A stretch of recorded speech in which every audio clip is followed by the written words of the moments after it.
Soledad, you spend so much time studying race relations in the United States.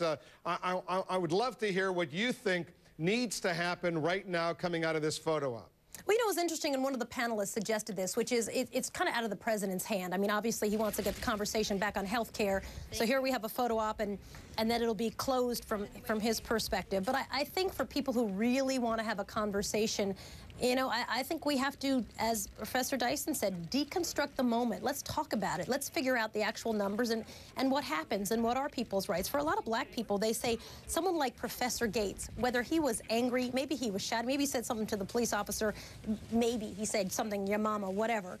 At what point does it make it okay to arrest somebody who you've already cleared as really being the homeowner, no longer involved in any crime? And so I think that's the perspective of the people we were talking to at the Urban League was, whatever happened, at what point was it okay to arrest someone who is this renowned black professor?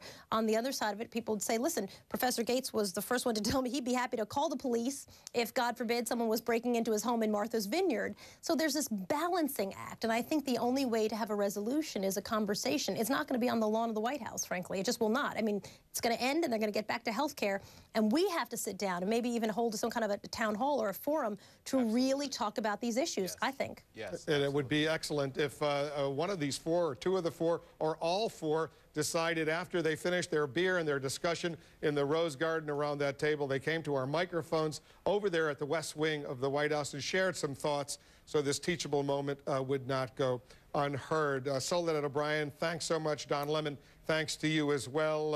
Of course, we want to thank Michael Eric Dyson and Larry Elder. A good, serious discussion.